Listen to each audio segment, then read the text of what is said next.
Everyone, আসসালামু আলাইকুম। কাছে এবং দূরে যে যেখান থেকে আমার ইউটিউব চ্যানেল সনিস কুকিং রেসিপি দেখছেন তাদের সবাইকে অনেক অনেক শুভেচ্ছা। আজকে আমার রেসিপিতে নিয়ে চলে এসেছি ডেজার্ট আইটেম। তো আজকে দুধের মালাই পুডিং একদমই সহজভাবে দেখানোর চেষ্টা করব এবং অল্প কিছু উপকরণ দিয়ে ইনশাল্লাহ আমার অন্যান্য রেসিপির মতো আজকের এই সহজ রেসিপিটা আপনাদের কাছে ভালো লাগবে। আর ভালো লেগে থাকলে সেখানে আমার সার্থকতা। তো চলে যাই মূল রেসিপিতে। দুধ মালাই পুডিং বানানোর জন্য প্রথমে আমি একটা হাঁড়ি বসিয়ে দিয়েছি এবং চুলাটাও জ্বালিয়ে দিয়েছি অলরেডি। তাতে আমি দিয়ে দিচ্ছি 2 টেবিল চামচ চিনি। এটা আমি প্রথমে ক্যারামেল করে নেব এবং চিনির মধ্যে দিয়ে দিচ্ছি 1 টেবিল চামচ পানি। এটা নাড়তে নাড়তে এরকম করে সুন্দর একটা কালারের পরিবর্তন হবে। প্রিয় দর্শক, আপনারা চাইলে দুধটা বলক তোলার পরও ক্যারামেলটা আলাদাভাবে করে দুধের মধ্যে দিয়ে দিতে পারেন। আমি প্রথমে দিয়ে দিয়েছি, দেখতেছেন অলরেডি কালারটা চলে এসেছে। তো ক্যারামেলের কালারটা এর থেকে আর বেশি করব না, এটাই ঠিক আছে। আগে থেকে বলক তুলে নেওয়া 2 কাপের মতো দুধ দিয়ে দিচ্ছি ক্যারামেলের মধ্যে।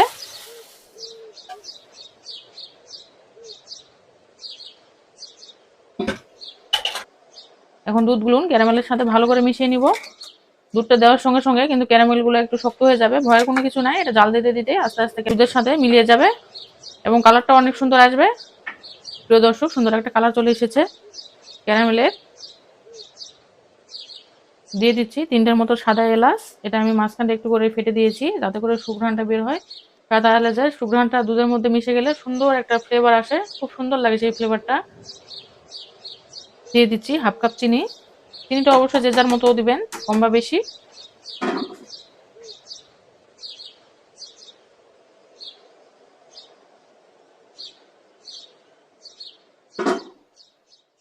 এরপর এখানে আমি 2 টেবিল চামচের মতো পানি নিয়েছি। পানির মধ্যে দিয়ে দিচ্ছি 1/3 কাপ গুঁড়ো দুধ। গুঁড়ো দুধটা দিয়ে আমি গুলে নিচ্ছি, সরাসরি গরম দুধের মধ্যে দিচ্ছি না, তাতে করে হয় কি দলা পেকে যায়। সেজন্য আমি প্রথমে পানিতে এরকম করে গুলে নিচ্ছি। দেওয়ার পর আমি গুঁড়ো দুধটা দিয়ে দিব মালাই পুডিংয়ে। কিন্তু এই গুঁড়ো দুধটা দিতে হবে, না হলে কিন্তু মালাই পুডিংয়ের যে অরিজিনাল যে মানে টেস্টটা, সেই টেস্টটা কখনোই পাবেন না। অবশ্যই গুঁড়ো দুধটা দেওয়ার চেষ্টা করবেন। প্রিয় দর্শক, দুধটা যেহেতু আগে থেকে জাল দিয়ে ঘন করে নেওয়া, সেহেতু আমি আর বেশি ঘন করে নিচ্ছি না। তো আমার একটা বলক উঠে গিয়েছে। যখন আমার ঘন দুধটা একবার বলক উঠে গিয়েছে, তখন আমি এখান থেকে 2 টেবিল চামচের মতো দুধ আগে থেকে তুলে রেখেছিলাম। এখানে আমি এখন দিয়ে দিচ্ছি আগার আগার পাউডারটা। 2 চামচের মতো আগার আগার পাউডার দিয়ে দিচ্ছি। এটা যে কোনো মুদিখানার দোকানে অথবা বড় সুপার শপে পেয়ে যাবেন। আগার আগার পাউডারটা যে কোনো লিকুইডকে জমাট বাঁধাতে সাহায্য করে। আর এটা অবশ্যই ঠান্ডা পানি অথবা ঠান্ডা দুধের মধ্যে এরকম করে মিশিয়ে নিয়ে তারপরে দিতে হবে। দেওয়ার সঙ্গে সঙ্গে এটা নেড়ে দিবেন, না হলে কিন্তু নিচ দিকে দলা বেঁধে যাবে।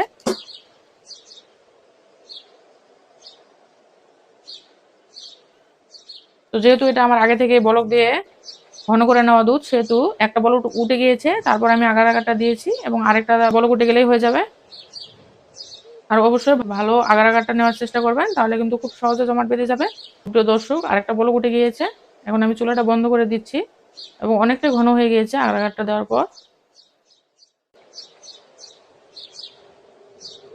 তো মালাই পুডিংটা বসানোর জন্য এখানে আমি একটা রাউন্ড শেপের কেক মোল্ড নিয়েছি। আপনারা চাইলে যে কোনো শেপের নিতে পারেন, কোনো সমস্যা নাই।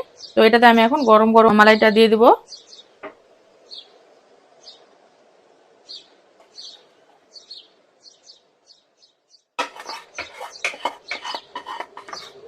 দুধ মালাইটা দেওয়ার পর যে সাদা এলাচগুলো দিয়েছিলাম সেগুলো তুলে নিব।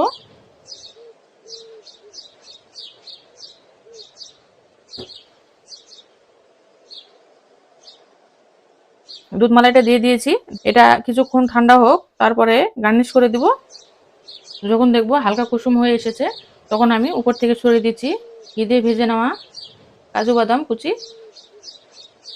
এটা অপশনাল, আপনারা চাইলে দিতে পারেন, নাও দিতে পারেন, তবে এটা দিলে সুন্দর লাগে দেখতে, জাস্ট সেই জন্যই, অন্য কিছু না। আর দিয়ে দিচ্ছি কাঠবাদাম।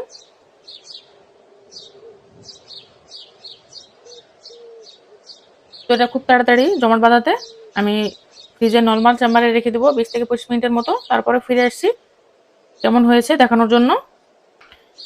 প্রিয় দর্শক, ফাইনাল দুধ মালাই পুডিংটা সেট হয়ে গেছে, ফ্রিজ থেকে আমি বের করেছি। পুডিংটা আমি এখন মল্ট আউট করে দেখাচ্ছি।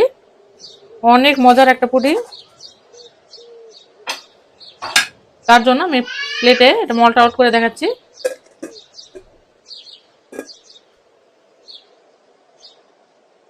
হাত দিয়ে একটু ট্যাপ করে দিচ্ছি। যেহেতু উপরে আমার আগে থেকে গার্নিশ করা ছিল সেহেতু আরেকটা প্লেট দিয়ে উল্টিয়ে নিচ্ছি। মাশাআল্লাহ অনেক সুন্দর হয়েছে, দেখতেই পাচ্ছেন হয়তো কতটা সুন্দর হয়েছে। ইনশাআল্লাহ খেতেও দারুণ লাগবে। এটা আমি এখন কেটে দেখাচ্ছি কতটা সুন্দর হয়েছে।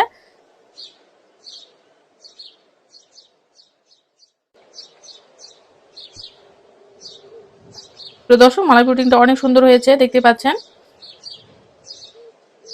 একদমই সহজ রেসিপিতে দেখানোর চেষ্টা করেছি। ভালো লেগে থাকলে অবশ্যই লাইক কমেন্ট শেয়ার করে, আমার চ্যানেলটি যদি সাবস্ক্রাইব করা না থাকে তাহলে অবশ্যই সাবস্ক্রাইব করে আমার এই ছোট চ্যানেলের পাশেই থাকবেন। সবাই খুব বেশি ভালো থাকবেন, সুস্থ থাকবেন, আমার জন্য দোয়া রাখবেন। আল্লাহ হাফেজ।